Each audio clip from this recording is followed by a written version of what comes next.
अस्सलाम वालेकुम सामीन इकराम, अल अब्बास टीवी में खुश आमदीद। सामीन इकराम, आज हम आपको कौमे लूत के बारे में बताएंगे। कौमे लूत, इन्होंने ऐसी बुराई को ऐजाद किया जो इनसे पहले दुनिया में किसी ने नहीं की थी। ऐसी बदकारी जिसकी मिसाल तारीख में कहीं नहीं मिलती। इस कौम ने ऐसा क्या काम किया था और इनका क्या अंजाम हुआ? आज की इस वीडियो में हम आपको कौमे लूत के बारे में तमाम तफसीलात से आगाह करेंगे, लेकिन इस बारे में मज़ीद बताने से पहले आप हमारे चैनल अल अब्बास टीवी को फौरी सब्सक्राइब कर दें और बेल आइकन को लाजमी प्रेस कर दें ताकि इस तरह की मज़ीद इस्लामिक वीडियोस देखने को मिलती रहें। हज़रत लूत अलैहिस्सलाम अल्लाह के एक बरगज़ीदा नबी थे। आपके वालिद का नाम हारान था। आपकी पैदाइश इराक के एक कदीम शहर ऊर में हुई थी। इस शहर में हज़रत इब्राहिम अलैहिस्सलाम का मस्कन था। दरअसल हज़रत लूत अलैहिस्सलाम के वालिद हारान हज़रत इब्राहिम अलैहिस्सलाम के सगे भाई थे, यानी हज़रत लूत अलैहिस्सलाम हज़रत इब्राहिम अलैहिस्सलाम के भतीजे थे।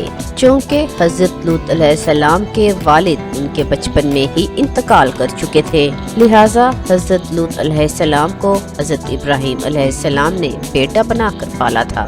आप हज़रत इब्राहिम अलैहिस्सलाम पर सबसे पहले ईमान लाने वालों में शामिल हैं। आप हज़रत इब्राहिम अलैहिस्सलाम के ज़माने में अहले सदूम की रहनुमाई के लिए नबूवत के मनसब पर फाइज हुए।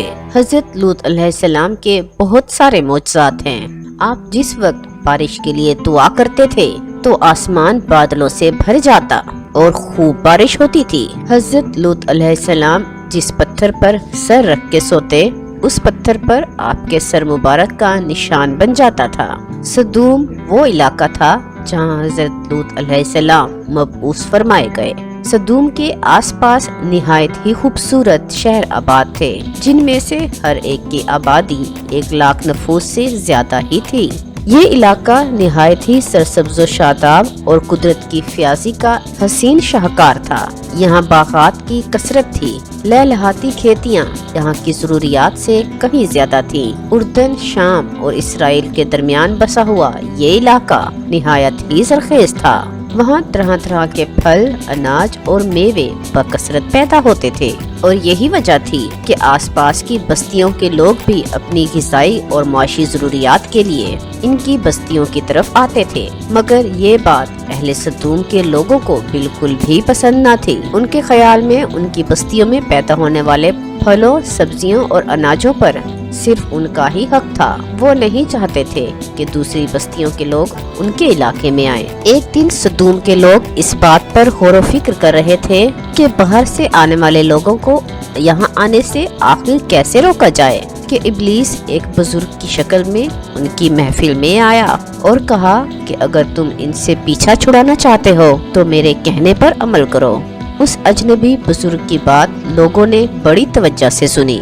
इब्लीस ने कहा, मैं कल बताऊंगा। दूसरे दिन इब्लीस एक खूबसूरत जवान लड़के के भेष में आया और उन्हें अपनी औरतों के बजाय मर्दों के साथ फेले बद करना सिखाया। इब्लीस ने कहा कि अगर तुम उन बस्तियों के लोगों से निजात चाहते हो जो तुम्हारी बस्ती में आ जाते हैं, तो ऐसा करो कि जब भी कोई शख्स तुम्हारे इलाके में आए, तुम लोग जबरदस्ती उसके साथ अपनी ख्वाहिश पूरी करो। इस तरह ये लोग इस बस्ती में आना छोड़ देंगे। अपनी ख्वाहिशात की तकमील के लिए मर्दों से बदफेली इस कौम का दस्तूर बन गया था। यहाँ बेहयाई आम हो गई थी। हुक्मरान, रऊसा और सरदार, हर तबके में, हर घर ये अमल फैल गया और भरी महफिल में ही ये लोग इस फहाशी के काम को करके खुश होते थे और कोई भी महफिल इस काम के बगैर अधूरी समझी जाती थी। खासकर अगर मुसाफिरों में से कोई खूबसूरत लड़का होता तो ये लोग उसे अपना शिकार बना लेते। तलमूद में लिखा है कि अहले सदूम अपनी रोजमर्रा की जिंदगी में सख्त, जालिम, धोखेबाज और बदमुआमला थे। कोई भी मुसाफिर उनके इलाके से बखैरियत ना गुजर सकता था और कोई गरीब उनकी बस्तियों से रोटी का एक टुकड़ा भी ना पा सकता था। बारहा ऐसा होता था कि बाहर के इलाके का कोई आदमी उनके इलाके में पहुंचकर फाकों से मर जाता और ये उसके कपड़े उतारकर उसकी लाश को बरहना दफन कर देते। और अपनी वादी को उन्होंने एक बाग बना रखा था जिसका सिलसिला मीलों तक फैला हुआ था और इस बाग में वो इंतहाई बेहयाई के साथ एलानिया बदकारियां करते थे। ایسے میں حضرت لوط علیہ السلام نے انہیں توحید کی دعوت دی اور بدکاری کے اس گھنونے عمل سے توبہ کرنے کا حکم دیا۔ حضرت لوط علیہ السلام نے کہا کہ تم بے حیائی کیوں کرتے ہو؟ کیا تم عورتوں کو چھوڑ کر لذت حاصل کرنے کے لیے مردوں کی طرف مائل ہوتے ہو؟ حقیقت یہ ہے کہ تم لوگ احمق ہو۔ حضرت لوط علیہ السلام اہل سدوم کو دن رات واعظ و نصیحت کیا کرتے، لیکن قوم پر اس کا کوئی اثر نہ ہوا، بلکہ وہ بہت فخریہ انداز میں یہ کام کیا کرتے تھے اور انہیں حضرت لوط علیہ السلام کا سمجھانا بھی برا لگتا تھا۔ لہٰذا انہوں نے صاف صاف کہہ دیا کہ اگر تم ہمیں اسی طرح برا کہتے رہے اور ہمارے کاموں میں مداخلت کرتے رہے تو ہم تمہیں اپنے شہر سے نکال دیں گے۔ حضرت لوط علیہ السلام نے نصیحت و تبلیغ کا سلسلہ جاری رکھا، لہٰذا ایک دن اہل سدوم نے خود ہی عذاب الہی کا مطالبہ کر دیا۔ اللہ تعالیٰ نے اب تک ان کی اس بدترین فحاشی اور بدکاری کے باوجود ڈھیل دے رکھی تھی، لیکن جب ایک دن انہوں نے حضرت لوط علیہ السلام سے کہا کہ اگر تم سچے ہو تو ہم پر عذاب لے آؤ، لہٰذا ان پر عذاب الہی کا فیصلہ ہو گیا اور اللہ تعالیٰ نے اپنے خاص فرشتوں کو دنیا کی طرف روانہ کر دیا۔ یہ فرشتے دراصل حضرت جبرائیل، حضرت اسرافیل اور حضرت میکائیل علیہ السلام تھے۔ پھر یہ فرشتے حضرت لوط علیہ السلام کے گھر تشریف لے آئے۔ حضرت لوط علیہ السلام نے جب ان خوبصورت نوعمر لڑکوں کو دیکھا تو سخت گھبراہٹ اور پریشانی میں مبتلا ہو گئے اور انہیں یہ خطرہ لاحق ہو گیا کہ اگر ان کی قوم کے لوگوں نے ان نوجوانوں کو دیکھ لیا تو نہ جانے وہ ان کے ساتھ کیا سلوک کریں گے۔ حضرت لوط علیہ السلام کی بیوی کا نام وائلا تھا اور اس نے آپ پر ایمان نہ لایا تھا اور وہ دراصل منافقہ تھی اور وہ کافروں کے ساتھ تھی، لہٰذا اس نے جا کر اہل سدوم کو یہ خبر دے دی کہ حضرت لوط علیہ السلام کے گھر نوجوان لڑکے مہمان ٹھہرے ہوئے ہیں۔ یہ سن کر بستی والے دوڑتے ہوئے حضرت لوط علیہ السلام کے گھر پہنچے۔ حضرت لوط علیہ السلام نے کہا، اے قوم، یہ جو میری قوم کی لڑکیاں ہیں یہ تمہارے لیے جائز اور پاک ہیں، اللہ سے ڈرو اور مجھے میرے مہمانوں کے سامنے رسوا نہ کرو۔ کیا تم میں سے کوئی بھی شائستہ آدمی نہیں؟ حضرت لوط علیہ السلام کی بات سن کر وہ لوگ بولے، تم بخوبی واقف ہو کہ ہمیں تمہاری بیٹیوں سے کوئی حاجت نہیں اور جو ہماری اصل چاہت ہے اس سے تم بخوبی واقف ہو۔ قوم لوط کے اس بے شرمانہ جواب سے اندازہ لگایا جا سکتا ہے کہ وہ فعل بد میں کس حد تک مبتلا ہو چکے تھے۔ جب حضرت لوط علیہ السلام کی قوم ان کے گھر کی طرف دوڑتی ہوئی آئی تو حضرت لوط علیہ السلام نے گھر کے دروازے بند کر دیے اور ان نوجوانوں کو ایک کمرے میں چھپا دیا۔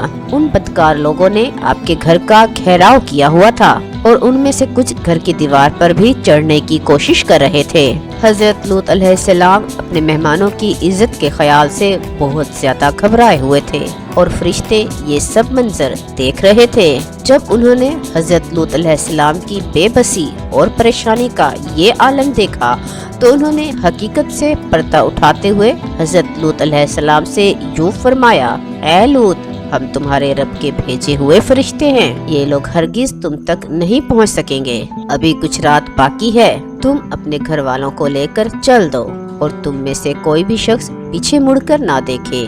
اہل سدوم حضرت لوط علیہ السلام کے گھر کا دروازہ توڑنے پر بضد تھے، لہٰذا حضرت جبرائیل علیہ السلام نے گھر سے باہر نکل کر اپنے پر کا ایک کونا انہیں مارا، جس سے ان سب کی آنکھوں کے ڈھیلے باہر نکل آئے اور بصارت زائل ہو گئی، اور یہ خاص عذاب ان لوگوں کو پہنچا جو حضرت لوط علیہ السلام کے پاس بدنیتی سے آئے تھے۔ حضرت لوط علیہ السلام حقیقت حال جان کر مطمئن ہو گئے اور اپنے گھر والوں کے ساتھ رات کو ہی نکل کھڑے ہوئے اور ان کی بیوی بھی ان کے ساتھ تھی، لیکن کچھ دور جا کر وہ واپس اپنی قوم کی طرف پلٹ گئی اور قوم کے ساتھ ہی جہنم رسید ہو گئی۔ صبح کا آغاز ہوا تو حضرت جبرائیل علیہ السلام نے بستی کو اپنے پر سے اکھاڑ دیا اور پھر اپنے بازو پر رکھ کر آسمان پر چڑھ گئے، یہاں تک کہ آسمان والوں نے بستی کے کتوں کے بھونکنے اور مرغے کے اذان دینے کی آوازیں سنی اور پھر اس بستی کو زمین پر دے مارا اور جس کے بعد ان پر پتھروں کی بارش کی گئی۔ और हर पत्थर पर मरने वाले का नाम लिखा हुआ था और जब ये पत्थर उनको लगते तो उनके सर पाश पाश हो जाते। सुबह सवेरे शुरू होने वाला ये अजाब इशराक तक पूरी बस्ती को निस्तो नाबूद कर चुका था। कौमे लूत की उन बस्तियों को अल्लाह ताला ने एक इंतहाई बदबूदार और सयाह झील में तब्दील कर दिया, जिसके पानी से रहती दुनिया तक कोई फायदा नहीं उठाया जा सकता। समंदर के इस खास हिस्से में कोई जानदार, मछली, मेंढक वगैरह जिंदा नहीं रह सकते, इसीलिए इसे डेड सी यानी बहरे मुर्दार कहा जाता है, जो इसराइल और उर्दन के दरमियान वाक़या है। माहिरीन आसार ने 10 साल की जुस्तजू और तहकीक के बाद उस तबाहशुदा शहर को दरियाफ्त किया था। तहकीकात से पता चला था कि उस शहर में जिंदगी बिल्कुल खत्म हो चुकी है। इस शहर के रास्ते और खंडरात को देखकर आर्कियोलॉजिस्ट ने ये अंदाजा लगाया कि जब ये शहर तबाह हुआ तो उस वक्त लोग रोजमर्रा के मामूलात के कामों में मशगूल थे और यहाँ जिंदगी अचानक खत्म हो गई थी। अहले सदूम जिन्हें पत्थर बना दिया गया था, उनके बुत अभी तक बहरे मुर्दार के पास मौजूद हैं, जो ताक़यामत लोगों के लिए एक इबरत है। सामईन इकराम, आपको हमारी आज की वीडियो कैसी लगी कमेंट्स बॉक्स में जरूर बताएं और इसे लाइक और शेयर कर दें।